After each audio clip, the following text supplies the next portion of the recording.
desk and we all sit there. Is it curved? Regina, where you're like a mile away from each other. Have to yell. Last Do you have time our camera microphones? was a little bit funny, but this time it's okay. So Oh, we yeah. are live now. I'm at 14%, so when this thing goes off, we're done. 14%. That's it. That's all. 14. That's after an hour. I think you needed just a new one. It's not early yet, so. Do you have problems with yours? Oh, the battery goes dead. Yeah. It was at 100 and my 87 now. I'm at Been on 97. And here mine, I unplugged it yesterday and it's still at 98%. Hope something been on for Sorry, 8 an hour. Oh, mine's at 99. I'm gonna hook a Milwaukee battery to this thing, see what happens. Maybe just go down. Wait till I need a new laptop. I know. You're getting an iPad. Are we live? Yeah. We are for one more minute before we get started. Mostly because I'm trying to find We're actually live. Yeah, we're actually live. opening. Or I was thinking maybe a good joke now that SCTV is going to be on Amazon Prime. Because like I'm trying to watch it. So after I heard that on the radio, I'm like, okay, well, I'll actually Google this and watch it. So I watched the Canadian Great White North or whatever it is. So I heard the whatever. But you can't watch it as a whole episode. You have to watch it as like, here's John Candy's like 5 minutes short, and here's those guys are short, and here's those guys are short. Yeah, you can't watch them all together. Okay. But on Amazon Prime, you'll be able to watch it all Just checking to together. make sure. Did you watch the one where they were gonna get the free beer with the mouse in the beer bottle? Probably not. Oh, that was the best one. They'd heard some guy got a 2-pack or whatever back in the day, so they're gonna stuff a mouse, or they're gonna put a baby mouse in there and let it grow. Then take it, get free beer. Oh, so yeah, so you probably want, Andrew, you probably want that on the TV while you're going, you're good? Okay, because everybody will be able to look at it on their laptop. I'm fine Or with whatever on you the guys laptop, want. Yeah, as long as- yeah, But- it won't be on the front. You know what? There's some people in town who have that you can get some open source software so that if you wanted to have like a little up in the corner, It says if that. somebody had a presentation and you still wanted like it can like a mixer where you could put the presentation on the YouTube. Well, look, we got on YouTube and got it on One Facebook step at at a time. 1 minute to 7, and last 2 weeks ago it was at 7:15. So we're getting there. Right. New challenge. All right, well, let's get started then. Welcome everybody to council for February the 25th. Before we get started, I'll just acknowledge that we're on Treaty 6 territory, homeland of the Métis. We pay our respect to the First Nation Métis ancestors of this place and reaffirm our relationship with one another. And today, I think we're going to be talking about relationships a little bit. So that's a good starter. Let's go to the agenda. So everybody's got the agenda there. Does anybody have any questions or comments, or will somebody approve it? Sorry. Councillor Smith makes that motion. All in favor? Carried. Thank you. All right. Number 3, the consent agenda. Some minutes in there. I will mention that we appreciate the Armor Broody giving us some props for the water crisis and how that was handled, which we'll get to the Minister of Highways meeting a little bit later, but he also did that, so good job to Megan. You're not normally here when we give props to the team. Good job for all your work during that. I know you did a lot of stuff getting word out to the people at the Recplex, so we appreciate that. Also, I know none of you care about the Luck Lake Irrigation District expansion, but I will be at that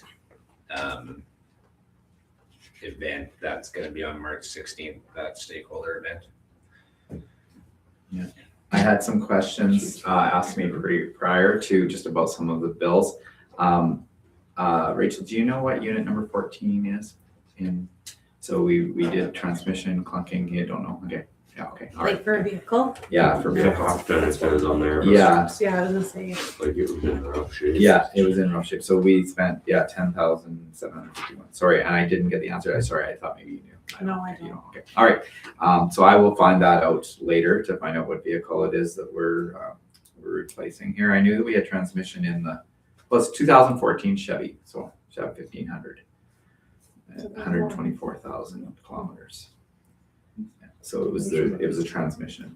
So we put a new transmission, On like a whole front end and. Yeah. Yeah, there's a lot of work there. Yeah. replaced lower ball joints, axle It's a shaft. different one. Yeah, for sure. Yeah, so but there was 5,000 of it was a transit. Mhm. Okay, then that was that one, and then there was just a couple questions about a couple of the Living Sky.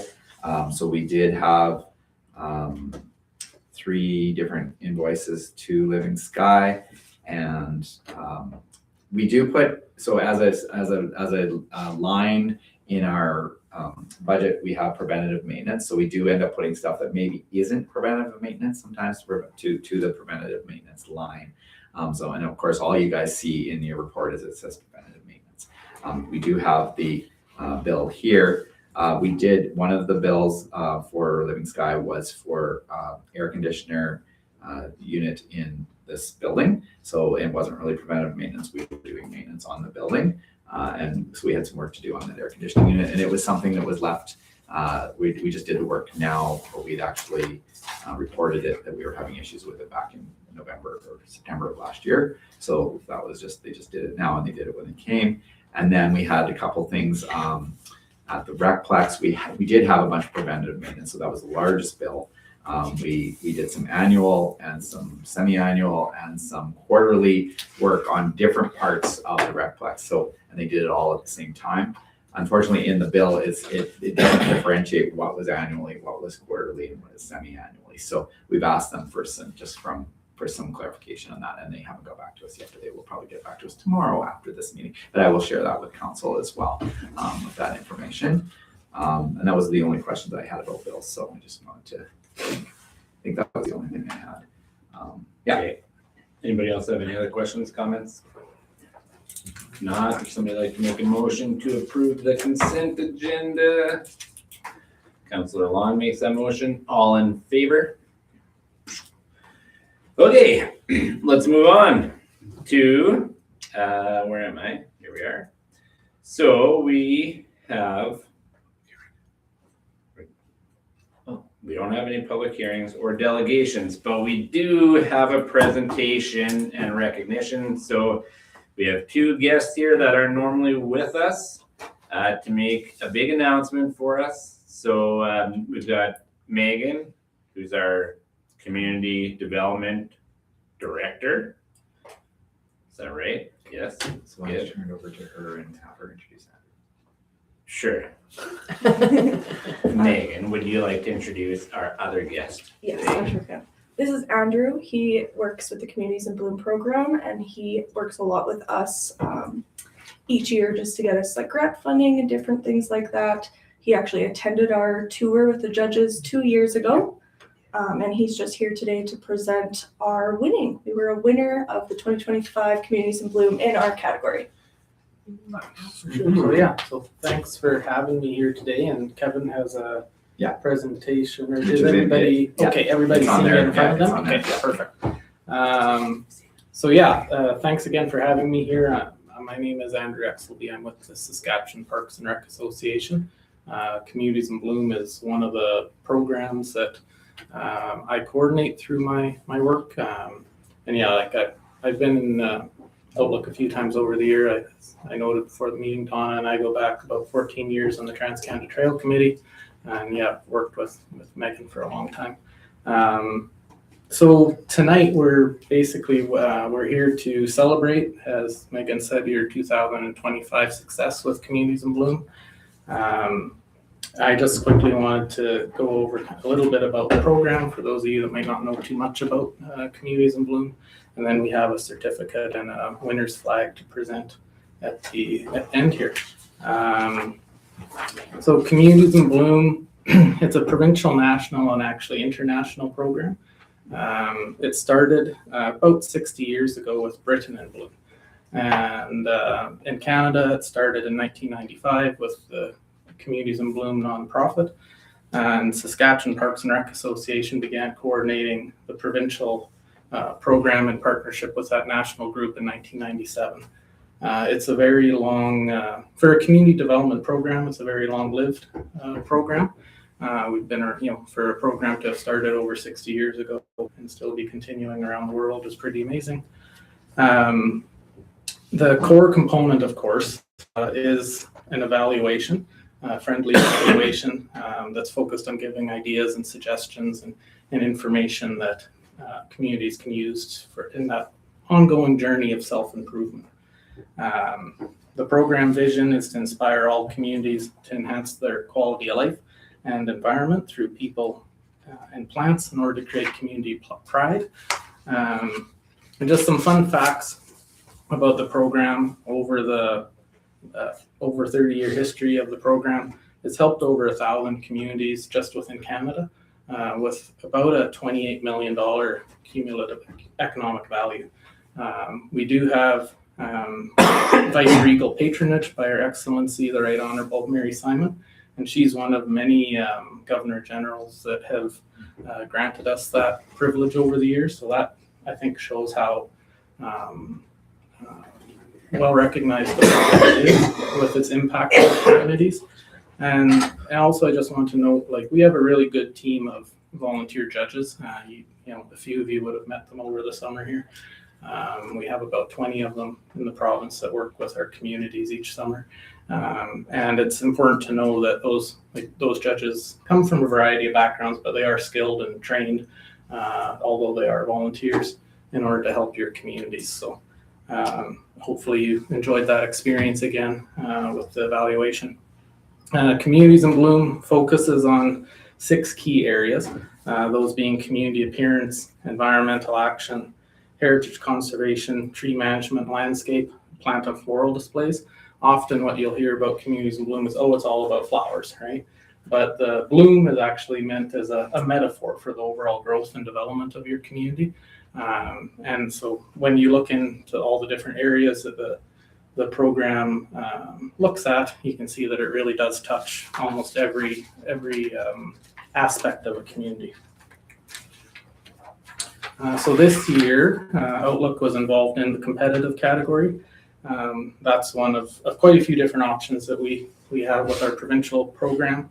The novice, evaluated friends and tourist takeaway categories are other options that are open to our community-based participants. But in the competitive category, you do have that ability to have friendly competition against other communities within your population category and the chance of being recognized as a provincial winner, which Outlook was. So we have a few highlights I just want to include from the 2025 evaluation grid. These are directly from what your judges saw. The Outlook Community Garden was one of the highlights of the tour. The expertise of a soil specialist, a vegetable specialist, and a host of volunteers has resulted in a garden that demonstrates best practices in gardening. And I can only imagine how it's progressed, because I saw it a couple of years ago in both spaces, just in the infancy of that second space being developed, and it must really be amazing now. So again, the appearance of businesses contributed significantly to the positive impression. Implement dealers maintain clean and organized yards, and businesses along Main Street made evident efforts at beautification. So that's, I think, really good for your business community to know that it was recognized that they were having a positive impact on the overall impression of the community. They also the judges noted that you were great hosts and involved a variety of people in the tour. It's always great when you can involve the wider community in the tour. Helps the community buy in, helps our judges get a better understanding of who's involved and the overall buy-in within the community, which is really evident in Outlook. Municipal and residential floral displays were noteworthy this year. That was mentioned in several places throughout the evaluation. Lots of rain this year. Lots of rain this year. That never hurts, right? Yeah. But also, it was noted that there was evidence, proper maintenance, deadheading, all the things needed for beautiful municipal floral displays were being done. And right down to, like Megan and I have had these conversations, the importance of deciding what varieties you're using, right?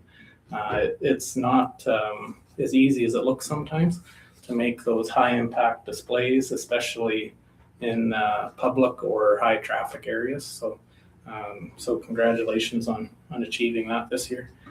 And then finally, the last thing I wanted to highlight was just that they noted how Outlook had a rich and layered history and identity reflected in both its tangible landmarks and its living traditions. So things they noted were the beautiful cemetery, Memorial Veterans Park there, some of the cultural events that have been held, such as the Taste of programmings, the museum space. Like, there's a lot going on in this community to recognize both its culture and its heritage, and obviously those two things overlap. So that's really important in building that overall sense of a happy and welcoming community. So good job, good job for doing that. And personally, I can say, I see a lot of different communities through my work with Sask Parks and Rec Association. I travel about 12 to 14,000 kilometers a year visiting communities.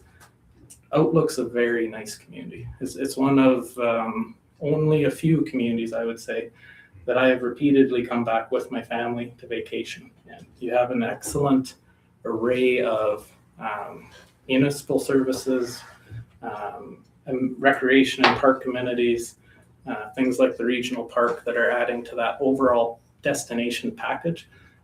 So I think, Communities in Bloom is kind of one piece of that puzzle and helping you guys with that overall community improvement to keep growing and keep flourishing as a community. And thank you for being part of the program. So with that, we have a certificate to present here.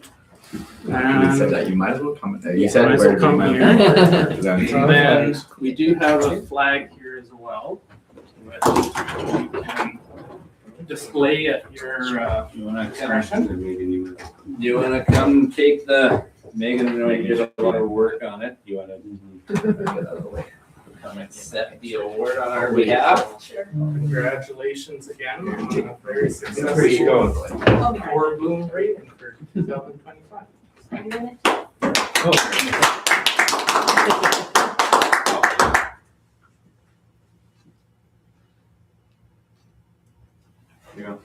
Wherever. So it's the flag. Cool. Good I was gonna job. say something. How'd you get that flag going up? Yes, we have a and it does say. Provincial winner. Do we hang that somewhere? So what do other municipalities do typically? Do they hang their flag for a certain period of time? Some communities will hang their flag, typically till it's worn out. Yeah. Some communities will use it for indoor displays.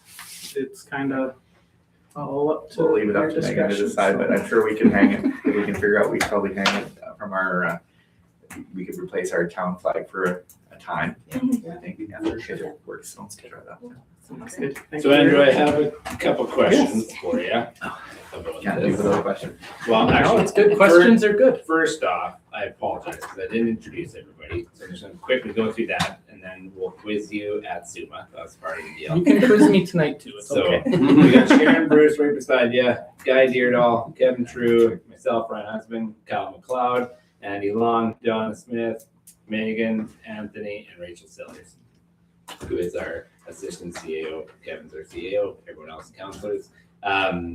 So that's the first one, and whatever you got to do to remember. Well, it's good now because there's the signs are Yeah, much put it here. down. So, yeah. And I'm gonna use the website later. But when I come see you at SUMA, I'm gonna flip around my name tag, and anyway. So one, being competitive, I'm curious to know who we beat. Do you know that? You were in a category with Sturgeon Lake First Nation. Okay. The population category this year was, now that I've given away the certificate that was in Oh, front of me, 2251 to 3,000, which I will admit is a little bit of an unusual category population. We actually split the 2,000 to 3,000 category into two groups this year, based on the large number of communities competing in that category this year. If we had evaluated all the communities, our judges would have had to travel about 5,000 kilometers to do it, I think. So we split it into two smaller categories, and so Sturgeon Lake First Nation was the one that you folks were competing against. So. Good. Okay, and then the next question was for the people who are watching online or thinking about next year. I know there's always a theme. This year was orange, the color. No, it was the food. Edible gardening. Edible There we go. gardening, Perfect. yeah. Yes. I was like, oh, I'm gonna lose that. But anyway, It's this year. this year it's so edible gardening was 2025. Yeah. 2026 is therapeutic gardening, and essentially, it's well known that gardening is good for the body, mind, and soul. Mushrooms. That being said, the National Communities Bloom Foundation is going to be hosting some workshops to kind of teach about therapeutic gardening and some webinars this year. And essentially any type of effort that goes towards making people feel better through gardening for the purposes of this Communities in Bloom theme can be considered therapeutic gardening. So I know it sounds like a bit of a scary term, but in my mind, almost all gardening is therapeutic, and all horticulture is as well. So. Yeah, you're not looking at bonsai trees and No. but, I mean, that could be, but yeah. Try market gardening. It's not. Yeah, that's not therapeutic at all. Yeah. I will say, if anybody in Outlook wants to follow our colors of flowers, we've chose purpley blue flowers for this year. Purpley blue. Yeah. Okay. And even therapeutic gardening, and there's actually quite a few purpley blue flowers that have medicinal purposes, so even that plays into therapeutic gardening and things like that. So. Well, yeah, I certainly, being on the tour last year, there's a lot of good discussion about some of the things that are happening in town, and I know there's some people who weren't on the tour that I think would actually fit really well. Like, for example, our long-term care was interested in, and for them, I think that's a great fit that they could probably find some therapeutic gardening things in there. And people around town, I know there's lots of people who do their gardens out in, or I don't know about gardens, but flower beds and stuff like that. I've got neighbors, and that's what they like to do, and it makes them feel good being outside. Some vitamin D. We're all starting to get a little bit more of that. I think just being outside now, it's therapeutic, but in the summer, being able to check out our purpley blue flowers and take care of those, it'll be good. So Megan, for next year, how do you go about getting do you need volunteers? Do you have a committee? Tell us a little bit about that. We'll always accept volunteers. We don't have a committee right now. We've just kind of handled it in-house through our rec and community development department. If anybody is interested in volunteering, we're always open to that. If you have, so like long-term care, for example, if you have space that you want to present to the judges, let us know ahead of time before we make our itinerary so we can make sure we can find time, just because it is a full, it can go up to 10 hours sometimes. Last year, we had a 2-day tour, so we just need to know ahead of time if you're interested in participating in the tour. Sounds good. Well, Andrew, we appreciate you coming to council and for the award. It's good to see, and so thanks to you and Sask Parks and Communities in Bloom, and also thanks to you, Megan, for all your work on that, and to the people of Outlook who have put in a lot of effort making our community a good place to live in. And we appreciate that validation, I guess. It's easy for us to kind of toot our own horn sometimes, but when people from outside the community come and say, oh yeah, this is something that they enjoy in our community, I know you'll have to go check out. You can check it out now. There's not as much to see, but the community garden, it's a hopping place in the summer. Lots of people. We were actually just telling Just earlier today, we were talking to some MLAs and telling them about how a lot of people and newcomers to Outlook go and work in the community garden. It's a bit of a social thing, which is therapeutic. Sure. And so, if you're back in the summer, you'll have to go check it out. Yeah, and we were tying it into the food bank and to social services. Yeah, too, all so- the different tie-ins of that community garden are really amazing, and the sheer size of it is amazing too for most community gardens, honestly. So it was very impressive. Just like I said, I just saw the beginnings of that new space a couple of years ago, and it's amazing work. So The number of cabbages that grew this year is amazing Yes, Sure. it was in full. size. That whole area was full Mhm. of stuff. And well taken care of. I know when it first got started, there's some people like, oh, is this gonna turn into a weed patch? But there's a lot of people who donate their time every, can't remember what day of the week it is, but they go in and take care of it and do a great job. So perfect. it's good to see. Any other questions, comments? If not, thanks again, Andrew. We appreciate you coming. Thank you for having We'll me. fly our flag proudly and put our award up where people can see it, and hopefully that encourages people to get involved next year. Try to repeat back-to-back winners. So, Okay, thank you for having me. Thank you. Thanks. Thanks for coming.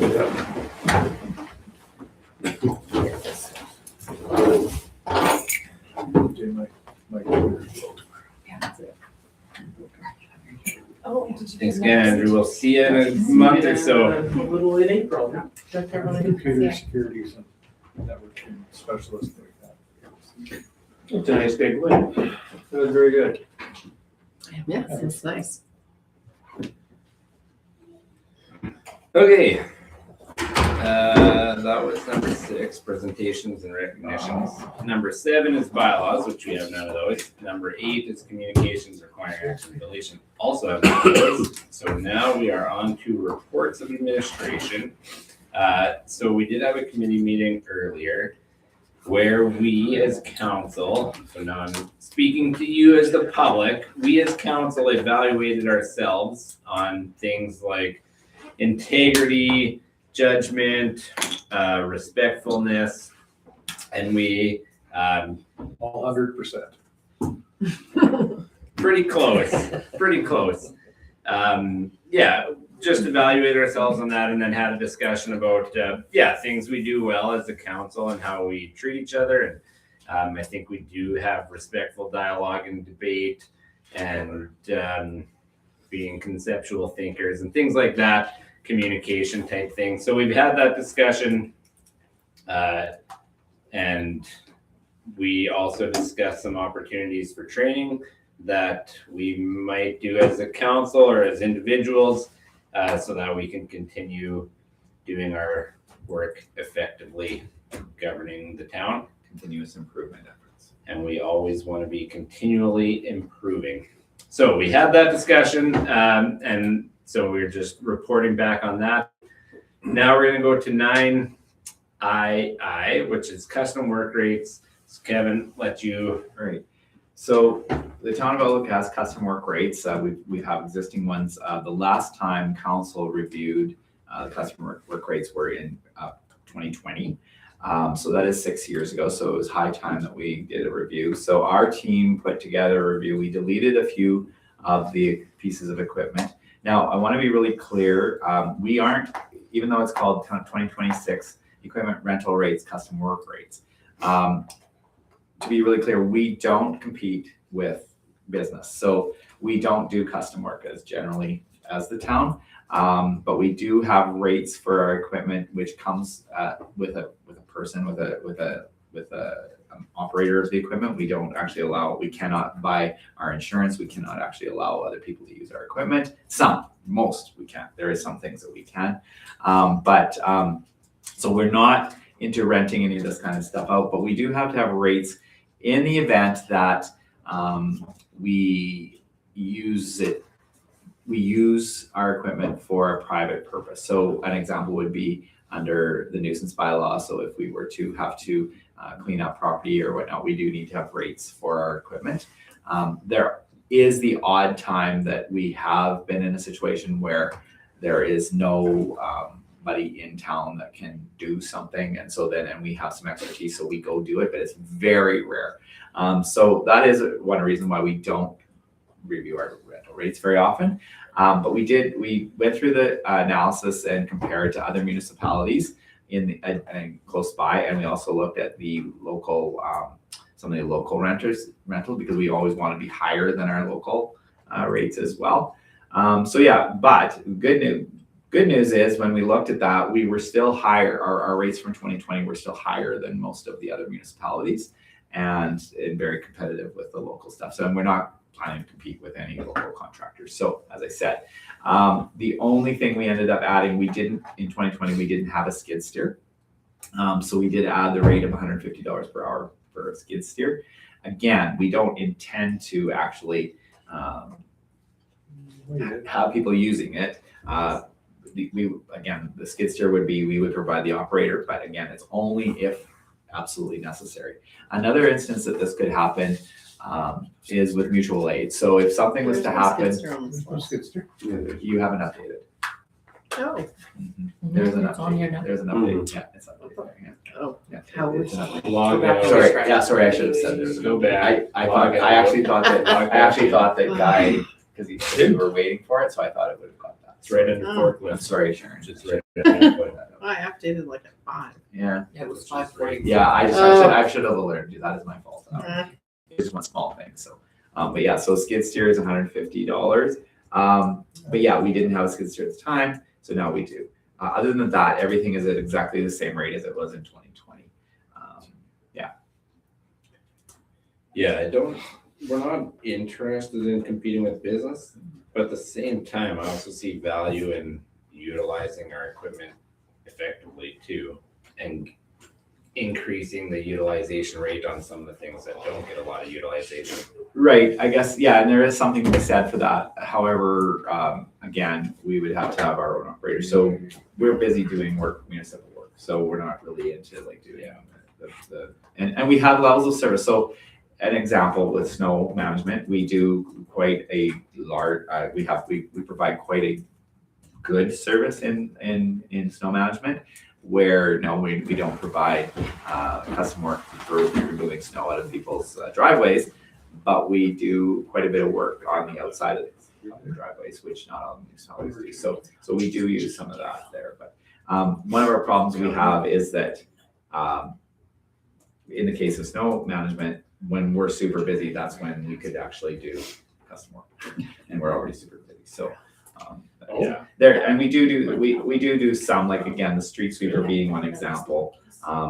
We rarely have it, but we from time to time will have businesses that have we have business that has a they'll have parking lots or whatnot, and they'll say, hey, will you come do our street sweeper? So we do that. We don't do it on their time. We do it when it works for us and when we have some downtime. So. I should have just left it. Oh, you're doing that. Huh? We've had a bit of an internet trouble today in the town. We've had a bit of Wi-Fi issues. Sorry about that. Yeah, it was just for one thing. So. Oh, well. So Does anybody else have any comments You or might not questions about it? I'm going. Oh, I actually do. If you listen really carefully, you might be able to hear Guy's password. I heard it. So, 1, 2, 3, 4, 5, 6, 7, 8. Good Anybody wants to start. buy You this, got it's it. on sale for $5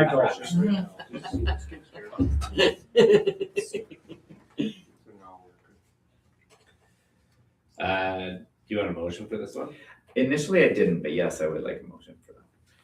Anybody want to make that motion? Nope. Councilor McLeod makes a motion. All in favor? Sure. Oh, I got my update. Carried. Close enough, carried. Make a motion. Oh, You get new I am laptops? here. We're not getting I'm gonna do laptops. that every time. Laptop's like a MacBook. No. You strike me as a MacBook. Is this yours? Yeah. Oh, okay. Okay. Delete your history?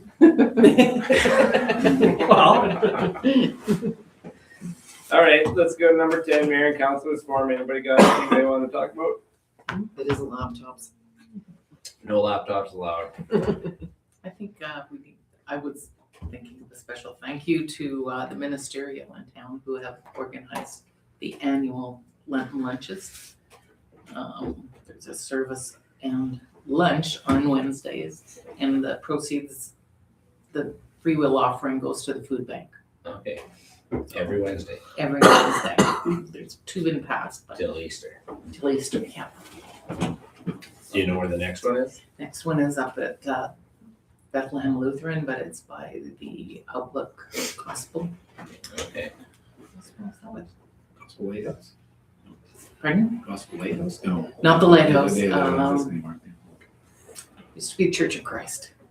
Oh. Yeah. Fellowship. Fellowship, yeah, that's it. Yeah, that's good. Good community events. It is, Right. yeah. I don't know exactly what's coming up, but we're getting to the end of the hockey season, so what's coming up? Well, you're in one of them. Yeah, well, I mean, we still got a full month yet of the hockey season, but yeah, this weekend, there's some, the U22 teams have two events, they have the last two home games of the season, and, Saturday and Sunday. And Saturday, we've got the U22 have a steak night fundraiser for $20. You get a steak, baked potato, baked beans, and a dessert, a cookie, and coleslaw. I forgot about that. For $20, and it's all proceeds go to the U22 team. Gearing up for playoffs. So they're really hoping chances are we won't end up in first this year after the regular season, but we're gearing hard for second. We could get in first if a team loses, but that has happened. And then on Sunday, we have a skate with the U22 team after the game, and there's hot chocolate and cookies there as well. So we're really excited for that's our last home game. And then there is a provincial U18 game following that on Sunday night. So really good. Yeah. Lots of hockey. And then you've got the senior ice hawks are in provincials. Yeah. Your regular season is done already. We did Improvement. improve. Constant improvement. And your first playoff game's next weekend, correct? Provincial game is Friday. Friday. Not here, But in Outlook, it's next it's Friday. next Friday. Yeah, they're playing Rosetown. So should be I a don't want to go close to game. Rosetown, but I might actually go to Rosetown to watch. There's a fan bus being organized. You talk to Blake Taylor. Do you want to hop in Big Yellow on the fan bus? I don't know nothing about the 18s and all that. I don't keep track good enough, and I should. And that's what happened. I know there are some teams still going. Oh, yeah. So Yeah. lots to take in there. It's good to see the rink being used into March. I think the curling's still going pretty hard too. Isn't it? Yeah, there's still a few weeks of league play, and there's a few bonspills going to be happening here in March as well, which is good. And then we always have the bowling, drop-in bowling, which is always good to go. So in that facility. And again, all I've heard is good. So I'm, hopefully everybody's happy with how the rink's going and everything. I think the Family Day, sponsored by the co-op, was well received. Yeah, very well attended. It's good. Anybody else got anything else? If not, I will mention that we met with the Minister of Highways, which those of you on Facebook will have seen that on Monday. And he said that this year they are going to be doing the engineering to hopefully replace the highway in a subsequent year to this year. Of course, until that announcement is formally made, hasn't happened. But in terms of the planning and the engineering, that is moving ahead. So that's a good step. So we met with Minister Gardner and our MLA Bear Crop on Monday. Tuesday, I actually got to meet with Fraser Twomey and Jeremy Patzer from the federal side. to talk about some industries that are impacting Outlook. So that was good. And then today we met with MLAs Erica Ritchie and Darcy Warrington, who's the shadow minister for, Darcy is the shadow minister for highways and SGI. SGI. Yeah. And Erica is the shadow minister for social Services and government and relations. government relations, yes. And formerly Water Security Agency. So anyway, it's good to have those discussions, building those relationships. I think it's worthwhile to have those conversations so that people, like, we could kind of go on our way, and other levels of government would probably not hardly even know we exist. But I think when something comes up and they say, oh yeah, this is going to affect Outlook, okay, well, we know who those people are, and They actually come. then they come and hopefully make decisions that help us. And we didn't just talk about the highway, but infrastructure costs and the health services that we get in town. We want to make the town a good place to live, and so it's important that we raise our ideas and concerns and things like that. What's going well, what's maybe could use some improvement to those people. So that was good. Advocacy is a huge part of your job, and a lot of people don't think about it. It's definitely a huge part of municipal advocacy part. That is Sure. the Yeah. fun part of being one of the smaller governments, is that you have governing to do, but you also have advocacy to the other levels of government as an added bonus. So they go back to work, I shouldn't say that. They go back into session next week, and we'll see the budget announcements on the 18th. So I've been hearing though that budget's gonna be a bit tight. Maybe we should say that. Maybe some people don't know. We don't own that road. We don't own the highway, nor do we own the hospital Yeah. Yes. or the schools. And I mean, so, some people think we should, whatever. We don't own anything actually in town, very much in town actually. Well, Town doesn't own much. we own this building. Yeah, we own and the streets. And Yeah, later on, there we was might some- own a road. There was some questions Different about that, and it's like, you gotta tell people we don't own that road. We Not only do we, maintain But it a even if we bit, but did own the road, like, do we want to be the ones who, well, we'd have to if we did own it. can you imagine if that was the policy? If it Some was poor ours, farmer outside who owns whatever piece of land, and because they're the ones beside it, they're the ones paying for that whole highway? Yeah. Be terrible, that's how it works. devastating.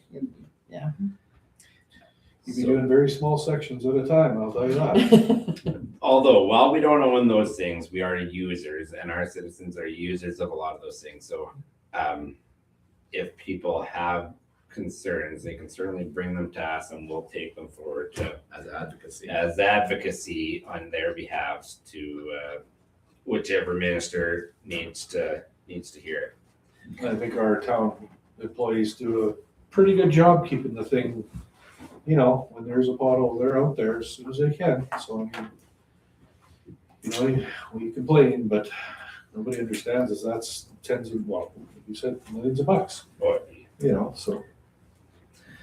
So it is what it is. Hopefully it gets done. But that's good, and when we get to SUMA too, that's another part of going to SUMA is that we're not just there for fun and games. We're there to advocate to the people and build relationships with other mayors and councilors and people like Andrew. That's where we typically see Andrew. So it's good to build those relationships at events like that too. $100 bills. All right, let's go on to unfinished business. So we're going to talk about the library, and there's been a lot of work that's gone into getting to this agreement. Kevin, you want to? Yeah, just to give you a really brief thing on that. So with the library services agreement, we worked quite hard in 2025 with the villages of McCrory, Glenside, and Broderick, and the arm of Rudy. Because typically those were the users that identified using the Outlook Community Library.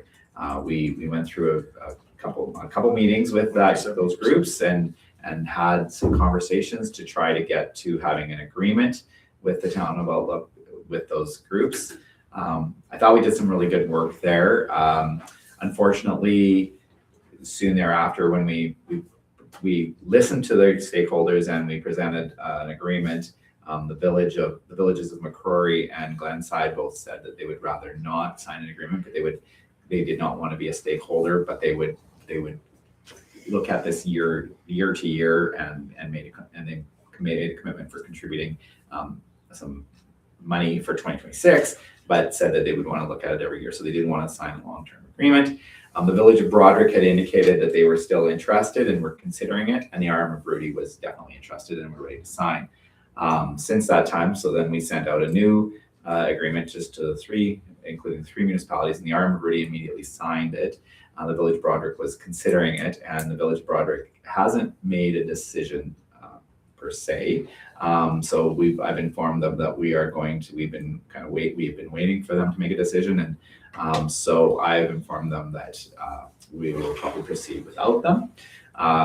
Now, again, when I say without them, it's not that we don't want them to be a user of the library and we don't want them to contribute. It's definitely not that, but just that it was the mindset of this council that we should have ironclad agreements with municipalities in order to build a sustainable level of service of the library.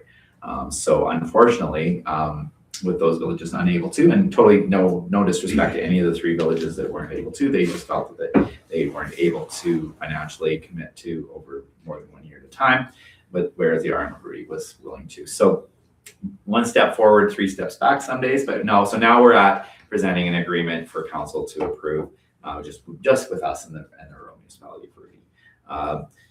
To be honest, the RM of Rudy and the town of Outlook as a joint, we aren't 50-50 shares in our budget, so this would be based on population for usage of the library. But to be honest, the 3 villages altogether wouldn't have contributed as much as the RM of Rudy has. So for the 2 municipalities to absorb the fees that those 3, it isn't actually that hard for us to absorb. I mean, we would rather not. We would rather have those villages involved as well. But and they're continuing to contribute financially, and that's a good thing. But we're really no further ahead with them because we don't have a long-term agreement. So when we get to making budgets, we will really just have to have a budget that the RM and the town would approve, and then anything we would get from the villages would be bonus. So we can't really count on it. It's not a dependable, sustainable income source. Does this mean that our hours might be reduced? So we were already planning in the budget that the town would pass previously. There was a plan for reduced open hours. We haven't reduced open hours yet because we wanted to. The town of Outlook manages the library staff, and they are staff of the town of Outlook. So we wanted to make sure that we kind of had all our eggs in one basket before we made those cuts. So we haven't cut anything yet. But yes, there is definitely in the budget, there is a reduction of open hours. Yeah, and that we will be going forward with that soon. Yeah, so just from a budget perspective, I didn't include that in here because we talked about it ad nauseum, but I didn't put it in today. But from a budget perspective, there is a significant reduction in the town's budget of money that we'll be putting towards the library over 2025. We felt that, and council had seen that at the time, that we had just continually added on services at the library without really any reporting, and really it was good. There was nobody to blame for having this happen. It was a higher hanging fruit where it was like, okay, we wanted to approach this in a different way.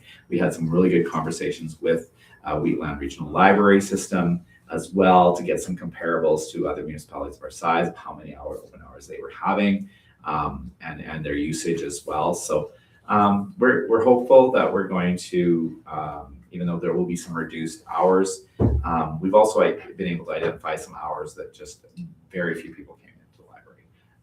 And we're going to try to have a mix of library hours that will still be attractive that people to get uses. Optimizing.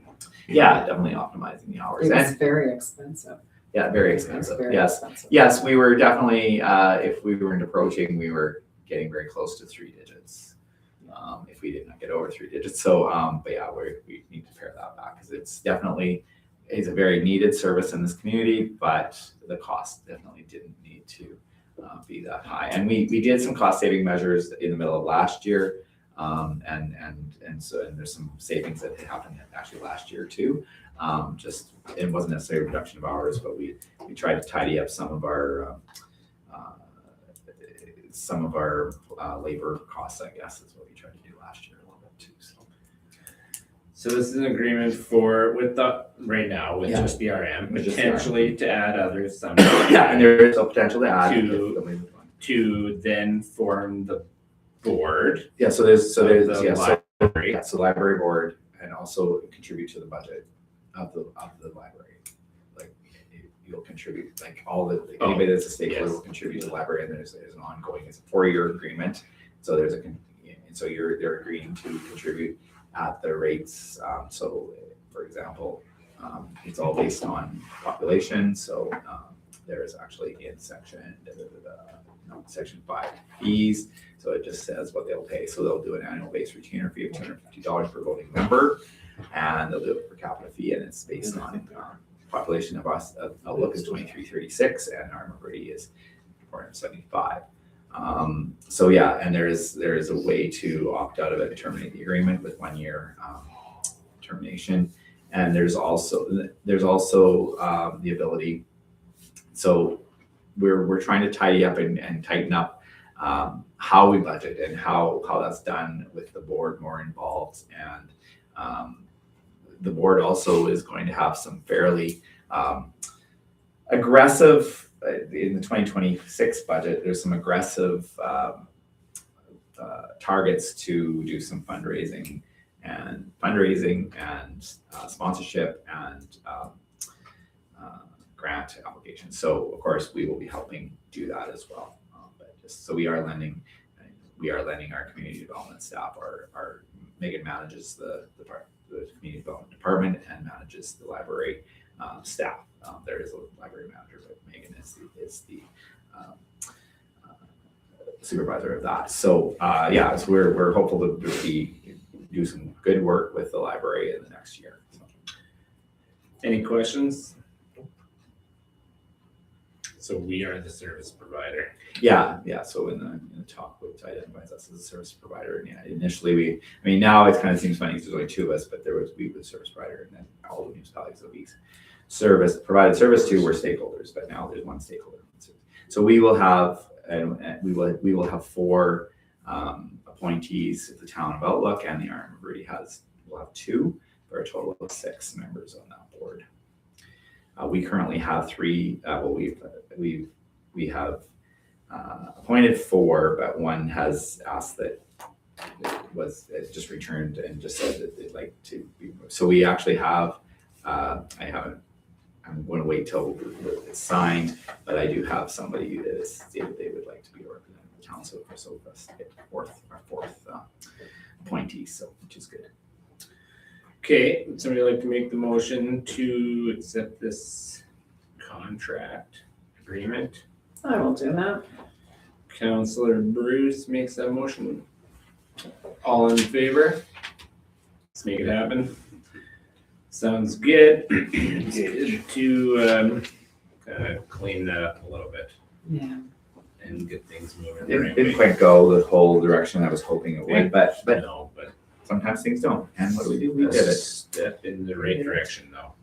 Okay, let's go to 11I, water crisis debrief. You guys have done some chatting as a staff, it looks like, and come up with some areas of improvement. Yeah. And then also, I'll let you make the announcement on the insurance claim. Oh, gee, and my praise thing. Thank Yes. you. So just we did our executive team met here last week, I guess it was, and just had we went through some of the timelines and some of the things we did and had some conversation about it. All props to Kelton McDonald, their town foreman, had put together like a very detailed time by time thing. So we used that as our resource. We didn't necessarily copy all of his stuff and copy and paste, but then when we tried to put a little bit of like what else was going on at that time. So we did that, and it's there. It's just a report of our executive team. you know, I guess just to kind of go through really, really quickly, we had some, I'm actually gonna go to the end. So we actually had some things and some notes that we had just made. We did go through, there's some notes and everything, but we really felt, we did enact the emergency plan. It was kind of one of those things which we didn't make a big announcement that we were enacting the emergency plan, but we did enact emergency plan without actually enacting an EMO committee. We thought it worked really well. Our executive team members took on various roles. I took on both the communications and coordinator role. Just an aside, I'm the hardest on myself here, but I could have maybe handed some of the communication off and simply just done oversight of it instead of handling it myself. But again, it was okay. It worked out for me, but it just, in retrospect, I was like, oh, maybe I could have done that. There was identification of volunteers and help at various stages was a team effort. We could have actually assigned some specific responsibility to that. Again, Megan and Rachel took on a lot of those roles, some of it together, some of it separate, but we could have maybe said, okay, this is your responsibility, Megan, this is your responsibility, Rachel. It did work out really well, but just in retrospect, we could have maybe just so we had somebody to do it. Ultimately, every day or every, so often, maybe more than once a day, Rachel, Megan, Luke, and I had some conversation, whether it was all together or whether I was an intermediary. So we were doing that quite regularly, which is very much follows how we would do an EMO plan. Megan and Rachel shared responsibility of handling emergency supply management and supply distribution. Maybe we could have assigned one of each to each role, but it worked for us. We did not have access to potable water in a tank form. So there was some conversation on behalf of the public saying they'd be looking for whether it's potable or non-potable water that they could bring their jugs to fill. We didn't do that. In retrospect, we could have maybe got a little bit higher on the ball, especially for potable water, because we had access to that when we knew that we were actually going to have do not consume water. So it was kind of like, oh, we're not going to bring it in. But we could have maybe got a bit faster on that and had brought it in. But the problem we had is you actually would have to have it indoors. So we would have had to have actually had the tank inside because the contractors would not have provided these inside. We're quite happy how we managed it in the end. Had we been more days without water, we would definitely have to have done that. But we didn't execute it as we had access to water. We knew we were having access to water just hours when we finally had it. We could do this. There was some local farmers and people that had water outside of the community that were offering non-potable water sources and maybe to bring tanks in to people to use. For us, it really was something that we felt that we couldn't do because we sell potable water, and we just felt that there was a lot of risk, and even Water Security Agency advised us, don't do that if you can avoid it. Just because, just risk of us providing water that people could assume was potable and it wasn't potable. So we really tightened that up and didn't do that. But we did support. So if anybody wanted to do that and phoned us, we say, well, we're not advertising it, but yeah, you can do it over here, whatever, but we can't really be associated with it. Yeah, and if the situation was a little different, it's not that we couldn't have. I mean, we could certainly have been very clear that it's not potable water. I think, we had some conversation about that. One of the pieces that was kind of good for us is just that, we provided the bottles of water. So people weren't bringing, different sizes of bottles of water to fill and whatnot. And rationing was fairly easy for us to do, but rationing in that situation where you bring your own, that might have been a little different. And it was something even as a staff, we talked about how comfortable we were. For us to say, yeah, you can have, 2 4-liter jugs of water or whatever like that. It wasn't too bad. Here's your jugs of water, and away you go. But for us to actually be sitting there and turning a spigot off and on, and yeah, there was some stuff where we were like, I don't know how comfortable we would have been as a staff doing that.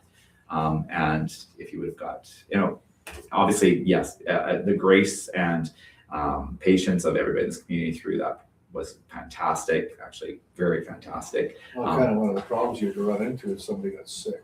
Well, absolutely, yes. If anything would have happened, then we would have been liable, right? So that was the piece we really wanted to stay away from that. But yeah, but had it been a different, I always say like zombie apocalypse, but you know, if you're in a zombie apocalypse, nobody's really caring if you've got potable water or not. So it doesn't matter. I mean, obviously we're not gonna be in a zombie That was apocalypse. close. But We're we were just that far close. away. But we could have been in a situation where had we known we were gonna be, not even have water to flush toilets. I mean, obviously everybody that here is well aware how long we were without water to flush toilets. But I'm not exactly sure even how we could have had non-potable water to such a large extent that we could have provided for people to flush toilets. So yeah, Mother Nature needed to do that more, and she did for the first day, which is great. Sask Alert was another piece. So we had the opportunity to actually try some of the things, some of the emergency things, and troubleshoot those. So another piece was Sask Alert. So we had Sask Alert. It was okay. One of the things that we really learned with this is that if you didn't have a subscription, which is free, but if you didn't have a subscription to Sask Alert, you're not getting the messages, right? So it isn't such that there is a public alerting system, and we're all very aware when we get the with the predators out there or whatnot. But the Sask Alert, that's a part of the Sask Alert system, but that isn't the Sask Alert system that we're a part of doesn't just go, oh, everybody with a phone that's in Outlook area gets these messages regardless of whether they have a subscription or not. Which is too bad. But on the other hand, subscribing is not hard. I mean, it's a Sask Alert app. It's just an app, and believe me, I'm not a huge app person because it's another password I got to remember. But it definitely is something, and you go on Sask Alert and you set where you want to have notifications for. You can manage your notifications. So if you had it, it was good. One of our issues, though, totally unrelated to the subscription, is just about the publishing of the Sask Alert, of the alerts. So there was a mistake on the initial one. We wanted to fix it. They wouldn't allow us to fix it ourselves. So then it was a very delayed for it to be fixed. Then we had something that had to change on the second day. And they said, oh, it's not substantially different than the first day's one, so we're not going to change it. And we're like, oh, it's different. So fair enough. I get that. But yeah, we're able to do it so we can publish more ourselves. So we're going to do that. So it was, again, just some follow-up and just some notes that we made. So we're going to do that. There was a bit of confusion, which isn't really our issue, but definitely there was a bit of confusion about Rudy Landing and East Side Water with the cisterns.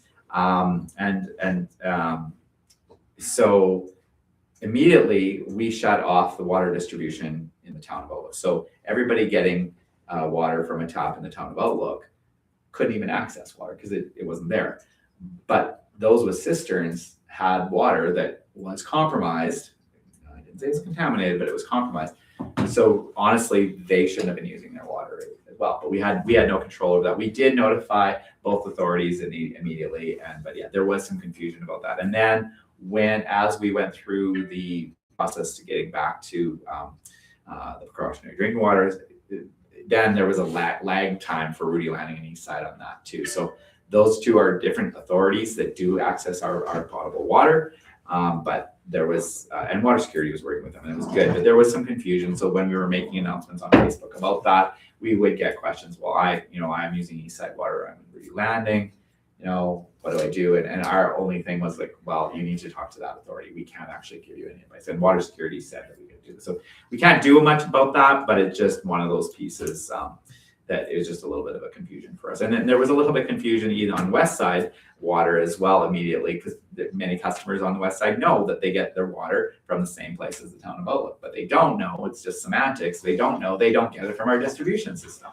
They have their own distribution, they have their own treatment process. So there was some confusion there as well. And we fielded a few calls from West Side customers who were adamant that they were a part of this and that they had water, and we're like, you're not a part of this. So we had to again direct them to their appropriate authority. So just an interesting piece there. We reviewed our emergency plan. We made some corrections to it as a result of some of the errors we found, some updates that were needed in who we could have. We had some conversation about messaging on day one. Just to appreciate this, and again, not making excuses or anything, but 9:30 p.m. I'll name names. Kelton phones and says, or AM, yeah, PM, yeah. 9:30 a.m. Everybody's very aware of it on the 15th, and Kelton phones here and says, the water's shutting off. Just hey, whatever, now you know. So then we're left with, oh, okay, we don't really have an explanation. And Kelton had other things to do.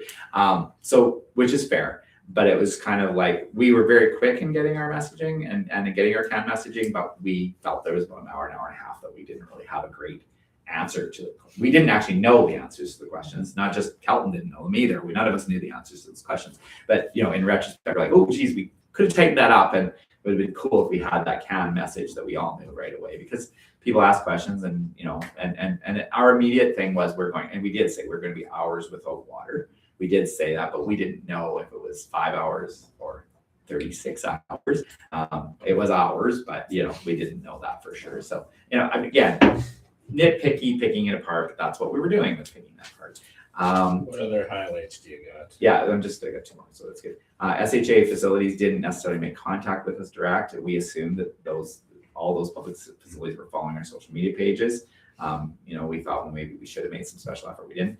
The media, we felt we handled it really well.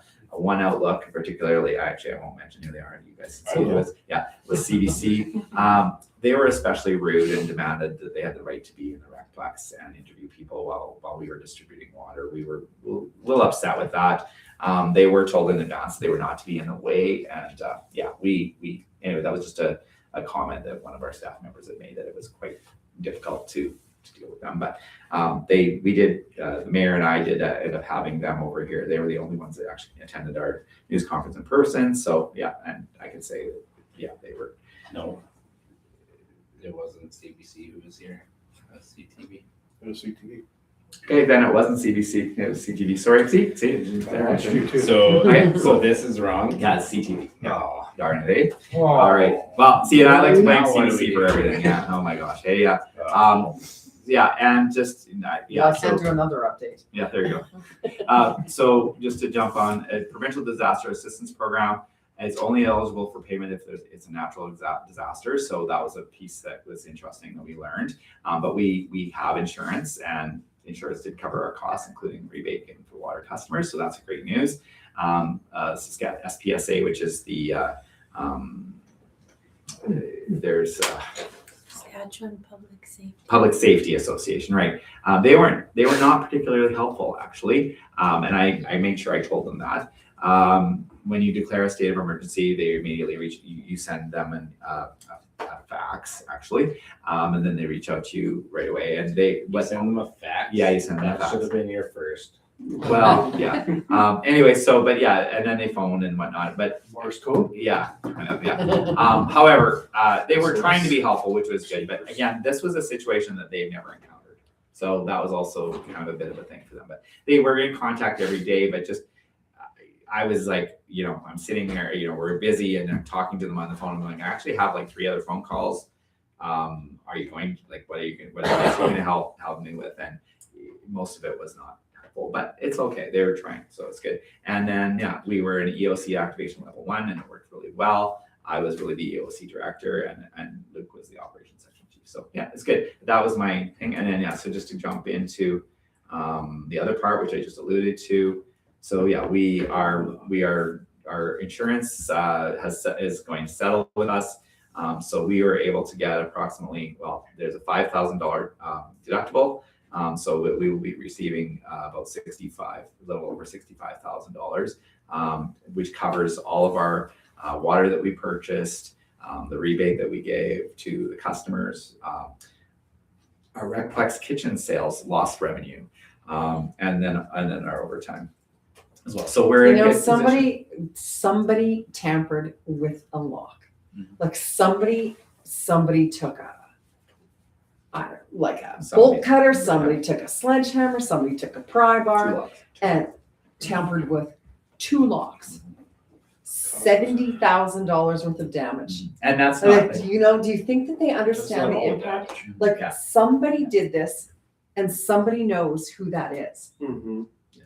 And it's, 70 grand is nothing. What about all the businesses downtown that Yeah. basically had to shut down because of the snow? That's a lot over 70. it is. Oh yeah, That's just sure. the Well, loss even for our cost actual- was more than 70, but this is our true cost, like our Right. real cost. But they're not our true cost. It's our It's our insurable, it is cost, yeah. We had, I said that we were tangible, looking at actual- over $100,000, and I still stand by that. For sure. And I mean, like you said, Like, what did the restaurants lose? What did the hair salons lose? Because somebody was dorking around with something they had no business dorking around with. 100%. Absolutely. Well, it's good to do a debrief. Looks like there's some opportunities to learn for next time. Some of us had to put up with angry wives because they couldn't do their hair, so that was. Some of us had to put up with angry wives because their children are at home when they working. Had to go So- pee.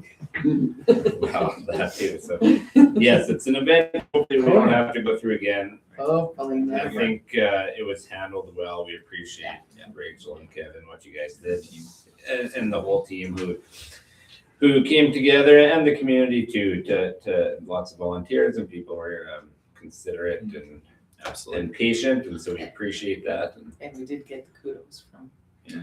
Yes, the Minister of Highways also gave us some kudos on that. Yeah. On how we handled that. So yeah, it's good. It's good to do the debrief. Hopefully we don't have to go back to our learnings here and say, oh yeah, we're in this situation, let's figure it out again. Right. Have we heard any more about security? Like we had been talking to SaskTel, right? Oh yeah, we're proceeding with that. Yeah, no, we're definitely, we had a quote and we just received a quote this week, so we're going to be going forward with that. And we haven't heard anything. I thought you were gonna say, have we heard anything from the RCMP? No, and they're doubtful that there will be anything. They've been very clear with that even right from the get-go that they were doubtful. But somebody knows something. Somebody does. Yeah, Somebody knows something. Yeah, definitely one person. Yeah. Word out there. And I've also, during the time and even now, like I've said, it's a cautionary tale for many municipalities out there that have similar situations to us, how they have outside reservoirs with hatches on top. I've had a few reach out to me, but I just this week actually had a public works foreman phone me and just said from a town a few miles away and just said, yeah, I'm wanting to make sure my council understands like the risks here and and that they need to get security cameras. And I said, well, in the water treatment plant, I said, okay, that's great, you're right, but that's actually not the issue. And then so then we had a conversation about it, and he didn't even understand what it was that actually happened here. So Yeah, the security camera catches it after the horse is out of the barn. well, yeah, and again, I mean, I've said this again and again, a security camera has some value to it in this case, but we would have had exactly the same situation because we would have to err on the side of caution because it was open. What could have happened is if it was compromised, but if it was actually indeed contaminated, and I'm not saying it wasn't, and I'm not saying it was, but if it was contaminated to a level that there would be illness, we would have seen that illness because we did not catch it fast enough. Mhm. Like it was definitely Yeah, like people had had their morning coffee. people had their already. morning coffee, they, went a lot showers, everything like that. So had it been contaminated to a level of like public health issue, having a camera or a triggering system, an alarm system of some sort would have helped that. Yes. But the ultimate, like what we went through as a community, a camera would not have stopped any of that. No. And I'm not trying No. to belittle. But you know what? It's still, there's some, like, again, there is somebody to blame. Oh, And yes, the horse is out of the gate. Yeah. But you know who did it. you might, You know, Like, like, there are video cameras, yeah, you hope so. You don't necessarily.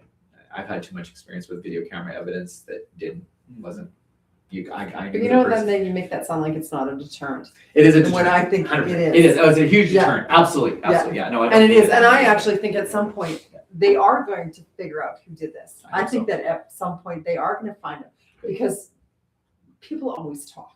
Like, if there's two people, one person's talking at some, yeah, I think that it is. I Did think- you ever tell anybody that was you? Yeah, exactly, that's, But we're I also- think it's more that, We're also not just doing video cameras, like yeah, some physical deterrents too. Yeah. That Yeah, the locks are better. yeah, well, Like, we've changed how, we did that already, so we've changed how the hatch is down, and we've also have a alerting system off of that too, so we would.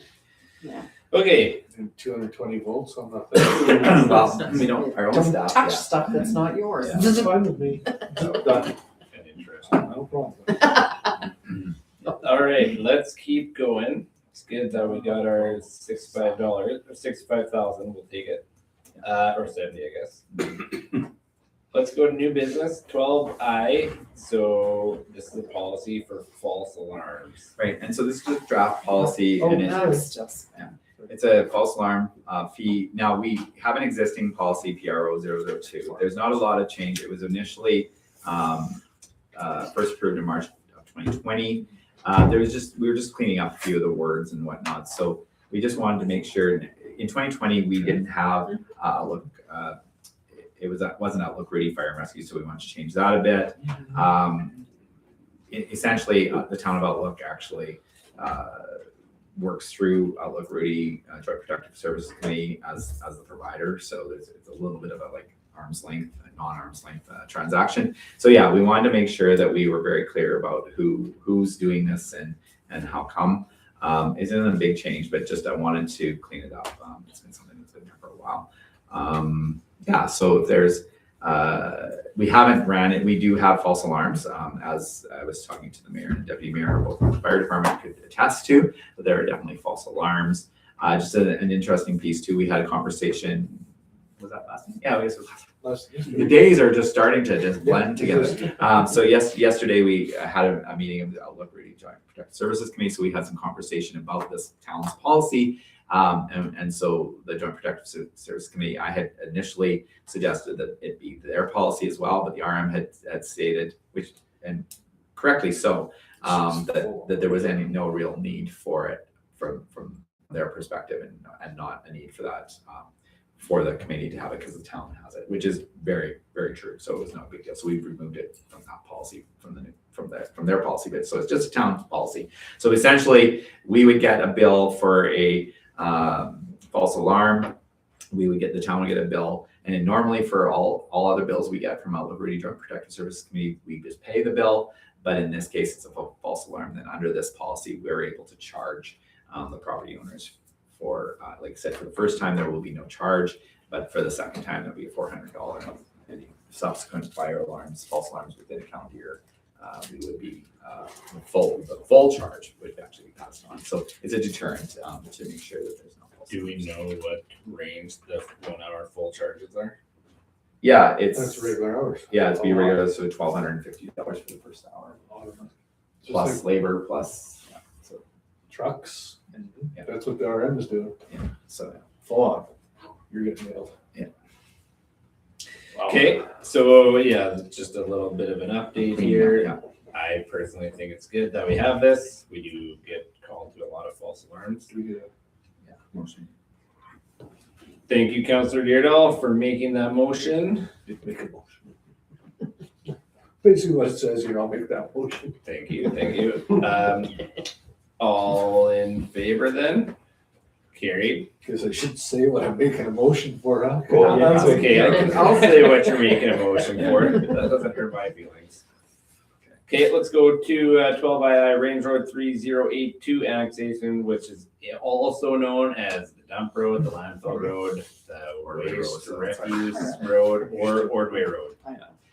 So municipal annexation is a process of expanding the boundaries of a municipality into adjacent areas not already part of the municipality. We are looking at to annex 1.0289 miles of Range Road 3082 between the corner of Highway 15 to the intersection of Township Road 292. In the Municipalities Act, Section 53.2, two municipalities may enter into a voluntary restructuring agreement for the purpose of an application to alter their existing boundaries that are coterminous. Additionally, municipalities undertaking an annexation may wish to negotiate annexation compensation agreements or other details for the annexation to proceed. There are a few steps before an application can be submitted to the Community Planning Branch of the Ministry of Government Relations. Step one is the town council needs to pass a resolution to pursue annexation of the 1.0289 miles of Range Road 3082. A complementary resolution will need to be passed by the RM of Rudy. Step two would be a notice to the public must be sent to each person located in the area affected by the proposed application. It must also be published in the newspaper for 2 consecutive weeks. The notice must contain a map, a description of the proposed boundary change, a brief explanation of the reasons for the proposed changes, a statement saying where the proposal may be examined, a statement saying that anyone who objects to the proposal may file a written objection, clearly explaining the reasons for the objection, and finally the date, time, and place of the public hearing. A public hearing must be held 1 or more weeks after the final publication of the notice. Final publication of the notice, all material, the items listed in step 2 must be available to the public to review prior to the public meeting. And finally, if there's no dispute over the boundary change, then the town will need to send the proposed boundary change to the community planning branch of the Ministry of Planning Relations. Something that's not in there, we actually also have to survey the road. So we will be contacting Meridian Surveys to do that. So our recommendation is that we do stage 1 of this is the council pass a resolution to pursue annexation of 1.0289 miles of Range Road 3082 from the arm of Brady 284. Just also set a date. We can set a date. I'm not ready for us to set a date at this point. So is this going beyond the intersection No, it's to the intersection. to the other side of the intersection? To the other side of the intersection, yes. So we would control that. That's why it's 1.02. The corner too. Yeah, we would have the corner. So does the RM keep going? Yeah, they want to do, what is right beside the landfill, they want to continue to have that road and maintain that road as well. It's their Uh, land. It's their land. Like, the landfill land is, well, Their land, it's our land, but it's You in know the what I'm Arm saying. Verde, it's in the It's in the Arm, yeah. Yeah, what, It's just we're taking this whole mile and then. right, but we don't have any adjacent, like, so that's the piece, so for us, we would have to then take land, like, not just road, so if we took the rest of it, like, we'd actually have to go. It would make a really We weird, have to have adjacent. well, we don't, but it just doesn't, it doesn't a good fit, like. Doesn't make we sense go to down make just a, on both sides of the road, but I get it, I do understand that. Eventually, you think that we probably will take that as well.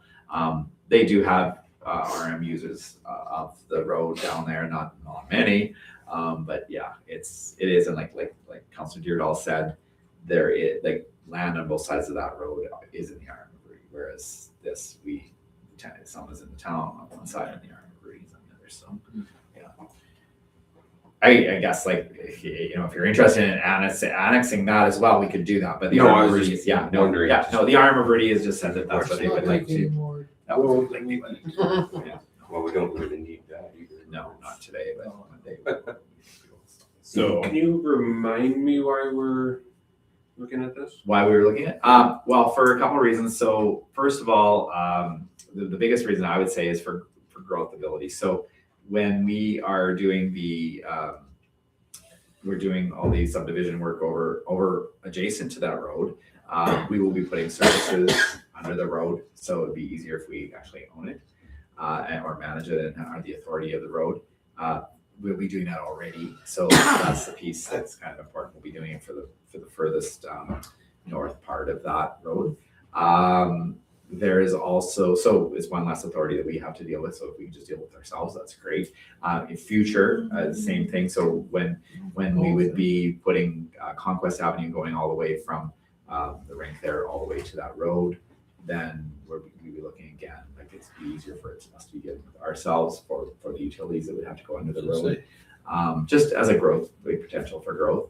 The other piece is, many people know that this is considered the bypass. It's one of the roads considered the bypass. And we've heard from other authorities that it would be much easier if they just have to deal with one authority. So if there's ever going to be something done in rehabilitation highway or highway bypass, probably the chances would be better is, for us to be dealing with that ourselves, because we currently own one, we have one road and everybody has the other. And the RM is very supportive and said, we will support everything that we need to, but just saying if there's one. Okay, I'm like, yeah, I'm waiting. okay. Is that good? ready to finish? Yes. Are you getting the ditch on the other side? Is that part of it? There is no ditch on the other side. Well, there's 33 feet from the middle of the road. That's part of the road. Yeah, that's not a ditch, but we would have the road allowance. We'll have the full road. It allowance, only yeah, says road, it doesn't actually say. road Yeah, well, it's the allowance. road allowance, yeah, it's the road, yeah, but it's the road allowance, yeah, okay. It is the road You're right, allowance. there isn't much ditch over there, Well, you know what I'm saying? which is. Oh, for sure, part of it's the the road problem. allowance, it will be the road Okay. allowance. Yeah, When we're looking at risk, like there's certainly liability risk and the maintenance cost of owning all of that.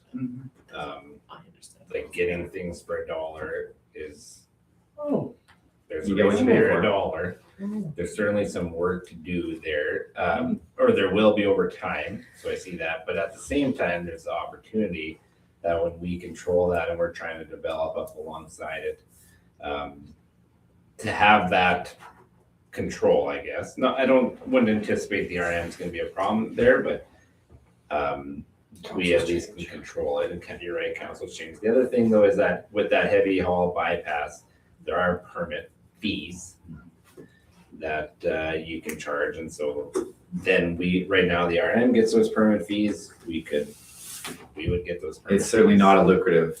No, we're not.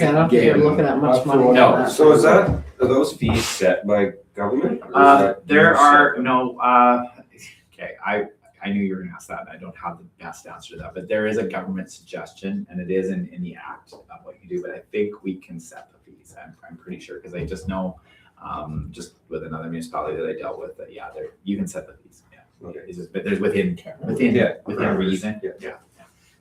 Yeah, it's not like we can go, oh, yeah, everyone's gonna pay $10,000 for everything like that. Mhm. But there's also an interesting piece too, is as long as we set our policy up correctly for that, which we will definitely be working to do. So in the case of when we did our underground work under the highway and we used this bypass as the traffic accommodation, so we had to make an agreement with the RM of Verde at that time saying we will return it to the state it was in before we started this project. So, which we did.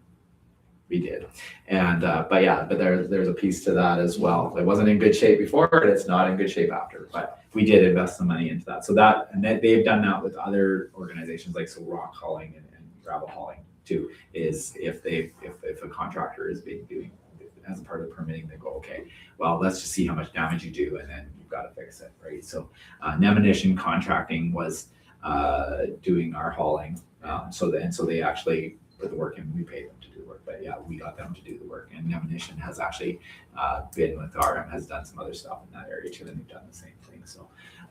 But yeah, there's a little bit more control for us to be able to do that, and like you said, the rates, but yeah, there is like a project, so we do anticipate, hopefully, I wasn't saying hopefully, but now this week, that's what I'm saying. Hopefully the Ministry of Highways is going to be looking for traffic accommodation once they are doing the highway upgrade rehabilitation. So, there'll be some funds in there too. Sorry, but That's why I didn't hear what you said. So the only thing I'm kind of a little bit worried about is the whole thing, and I might have said that before, and I don't remember if I did because it was in my mind, but do we have some agreement after it becomes ours with the RM to keep maintaining it? Because No. this is beyond us. I ran grader. Yeah, I disagree. I don't think it's beyond us. It is. However, if we make that decision to enter into an agreement for somebody else to maintain the road, we will definitely do that. I don't necessarily, I shouldn't say I disagree. I can certainly see your point. I'm not certain that we don't have that capacity or can't develop that capacity in-house, but we It's certainly. not about I'm not saying nothing about our workers. I'm saying about our equipment compared to. Is our grader big enough No. to do that? I can guarantee you that. Yeah. Good, yeah, so certainly, That's what if that's the the road. road out there, That's what I'm at. like, don't we do First Avenue as it curls around? Yeah. Yeah, but, okay, well, I don't know, I like, can, the worst part of this whole road, we already actually own the sand pit over there. But we contracted out. yeah. Contract does the work to maintain it. Yeah, I'm not saying we can or can't. I think we should have the opportunity to do as a staff to decide not to decide, but to exactly. We haven't sat down and decided if that's something that we think that we should approach council and say we're going to do or we're not going to do. We're not there yet. So, I can see that. And I just don't know if you've had, maybe you have had talks with the RM about it, just to make sure that, you say, well, maybe we can't do this, would you guys? Oh, yeah, no, totally. We've had a conversation. Yeah, it would be under contract. So I don't know if you're aware, I don't know if you're aware, it's not with the RM of Rudy, but we do contract with the RM of Fertile Valley. Yes. To do on the west side. So, Yeah. if that's something that we want to do, and they have indicated, Trent has indicated as the administrator, he has indicated that if it's something that, we're wanting them to continue to maintain, that they're certainly interested in that. I just, I'm not exactly, we haven't really fully fleshed that out, whether that's something we're interested in or not. And again, totally fair question from council as well. So we're not fully deciding this today. We're just deciding whether to send it to the public notice and Yeah, so obviously, you know, when you're having a hearing and a public meeting and public notice, so you're definitely a part of that. It is a process to actually hear from the public, to get, you know, yeas and nays. So no, you're not making a decision, you're starting the process today. I would like to think if the six of you, sorry. Sorry. But if the six of you, if there are people, members of the six of you who don't want to do it, that like, I would like to think that if that's your inclination today, that you would voice that, at least so that we know that, because it's, I'm not saying it's a yes or no today, but I'm just like, if you're inclining to going like, geez, you know, it won't take me much to go, I don't want to do this. I'd like to know that at some point soon. But yes, you're right. You're starting the process today. What about the road from the very south end west? Do we already own that road, or is Yes. this? Yes. We own that road. Mhm. And do we grade that road? No, The so RM. right now we have the RM. So when I said this contract, so we don't have a contract, a written contract with them. The reason we don't is because, as we were talking earlier about the permitting fees, so they collect the permitting fees for our road and their road. And so then as a trade-off, they maintain our road for nothing. And that's what I'm kind of saying, with these permitting fees, maybe that's the way to do it, whatever, I mean, Yeah. that's one thing I'm concerned about. not- Yeah, and I guess, yeah, and very, very valid concern. And I think that we will definitely, I don't want to be like, ooh, we're gonna do this. That's not the piece, but I'm just saying like that, we definitely, you know, that's a down the road kind of thing, but it's good to know that. In that, Collective. in that light, I would be interested in knowing how often the RM grades it now. Depends on the weather, I've never, completely on the weather, I've spent a lot of time on that road. they're down. I think you're off topic. But I think that's important, but knowing those costs, because to me, I'm not necessarily 100%. This was never a slam dunk for me. Taking on assets or liabilities for $1, we've seen where that's got us in the past. At the same time, trying to weigh that trade-off with growth. But understanding what those costs might be in the future by knowing what those costs are now would be helpful in deciding whether or not I'm willing to kick it down the road to the public hearing. And like I said, I'm focused on growth. I think that's something that's important, and this is maybe a cost of growth, but at the same time, you got to be careful what assets, or turn some of these things into assets and not let them be liabilities too. Well, you figure out what $1 million grader going up and down that 4 times. At 4 miles, 5 miles an hour, there you go. Figure that out, you can call Trent and he probably know, that's kind of how it goes. Probably. It's not cheap, Donna, do you have any comments on this one? but I don't mind this, I mean, whatever, I think it's a necessary thing we ought to do. Like whether now or eventually, Yeah. but I just want to make sure we know what we're getting into, that's all. My only comment was why it's in miles and not kilometers. So we know what it's talking That's what about. I said to Rachel, at least I understood miles. I'd like to know how many gallons per mile it takes to go down that road. Gallons per mile. A lot of Utah, because roads are, Yeah, yes. 1 mile. They are. We get it. Anybody else have any other comments, or can we go to a motion, or would somebody like to make a motion? Can't see it anymore for some reason. So do we have any kind of plan to No. fix up the last stretch of our own road? We haven't made any, Nothing. no, we haven't done anything. I just wasn't sure if Luke had something in No, mind. we or- haven't, no, we're, this isn't coming from Public Works, this is development, and it's not, we've not made no plans, just to get the road and then work from there. Yeah, the worst part about that last stretch is it's graders. It's not building up with a grader because it's all sand. You have to bring dirt in.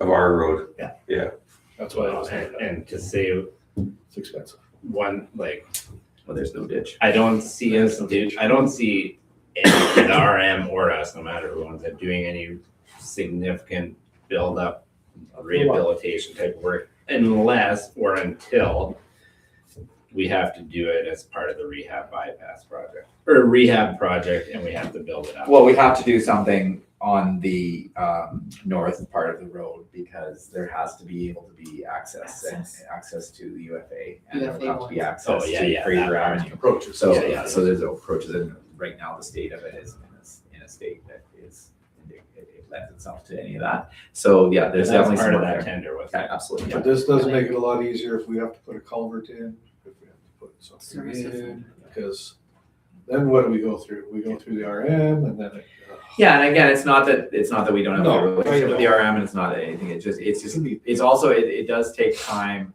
when the road is in our name. There's some time consuming stuff where it's like, oh, we have to go to another authority, have a conversation with them, even if like it's a check mark. They will have to have a council. They have to have a council meeting. Like it just makes it harder. And then it also raises red flags when you have your approving authorities, which is community planning. And they go, oh, that's, if it says, well, this road is in the town of Looks, name, blah, blah, it's like, they don't even have to do anything, but it's always in the RM Rudy's.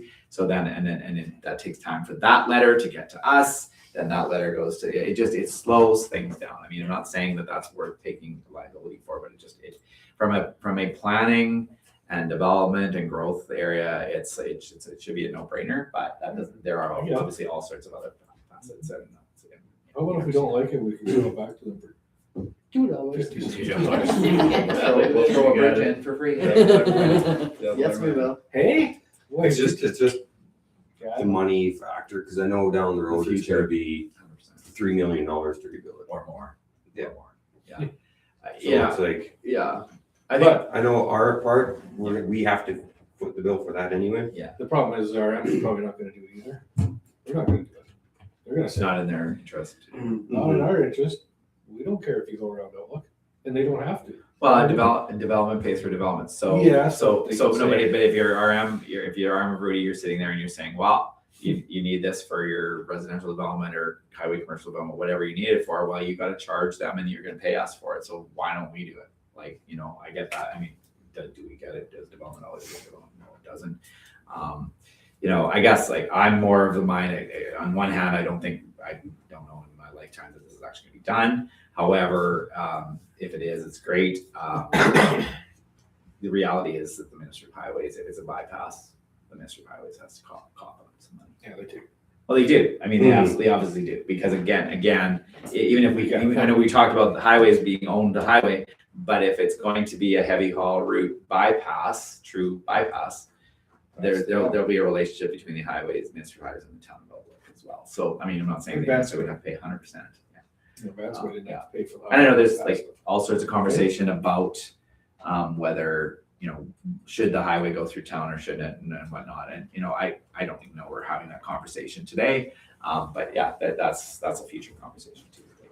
I actually wanted to say in the answer to my question, I want to say, oh yeah, sure. Yeah. It's going to cost a lot of money for the highway to be built around town too. Right. So. I would pass this right now myself, as long as I know we have, when it does go, and we have agreements with or whatever, we have some kind of agreement with the RM that they will continue to maintain it if we cannot. Okay, I will say that. How about that? No, it's all good. No, Yeah, I- and again, you know, that's I something understand we what would you're go saying. through. Yeah, that's Yeah. something we would go through over time. We would have that. I don't see that being Well, we don't see, and then it does. And you know what? If it's not the RM, there's contractors in town who do a good job of that too, that we could lean on. Yeah. Okay, yeah. If there's resources and but yeah, the indication was that they would be willing to continue to do that. And there's another RM we could go to if we had to. We already- Okay, would somebody like to make that motion? I will make that motion. Counselor Bruce makes a motion to, So this is gonna go to a public hearing. Yeah, Right. Yeah. It's just the first step. yeah, as a first step. And I'm asking not to set the hearing because I've got a few hearings to go set. So let's not set the hearing today. We've got a lot of things going on. So this is for tomorrow? This is for Well, I gotta figure out. you gotta put it in the paper for. Yeah, well, but we need to set the hearing. So I will, for our next meeting, we'll have a hearing, suggested hearing date. Assuming we pass this motion, all in favor? Carried. Thank you. Okay, so you'll get us a hearing date. Yeah, or- we also need the Arm of Rudy to pass on too, Oh, so. yeah, we can. I think I discussed next meetings in Hawaii, is that right? Well, it'll be on March in March, we do have a bit of a screwy meeting schedule. Yeah, Our like last 11th and meeting, 18th. the 11th and the 18th. So the 11th, there will be a committee of the whole meeting and then followed by Taxes are going up. a meeting. And then on the 18th, we will have we probably, unless we need a committee of the whole meeting, we'll probably just have a meeting and it will be to discuss some of the stuff from the committee of the whole. That's what our idea is. And then we will have a meeting on the 25th and then we'll assume a convention. So yeah, it's stuff. Yes, the 25th is Yeah, March election and April. day. Oh, yes, don't forget the election. By-election. By-election. Oh, day. yeah. All right, that leaves one last. Oh, Look at Council that. Smith Ooh, makes a awesome. She is ready to go home. To After adjourn. all those decades of work Decades of on work. council, Never got she's to got it adjourn. figured out. There you go. All that experience is paying off. I told her I might not play the varsity tournament, so maybe she's getting ready for the goaltender. In talking to some of these politicians, everybody just walks in and hugs Donna. Everybody, and we've gone back for decades with Donna. Everybody knows Donna. I'm surprised actually I thought, maybe you're gonna give Andrew a hug. Well, I was But- thinking. So we appreciate that experience. And my one opportunity is the MLA that I know very well didn't come today because I was gonna hug her. I was gonna say, see, you're not the only person. So it's good. Lots, you spent decades building those relationships. Politicians are supposed to hug you, not the other way around. Okay, sure. And your babies. Hugging babies and yeah, okay. Anyway, Yep. thanks everybody for tuning in. Have a great couple weeks and we'll talk again March the 11th. Bye.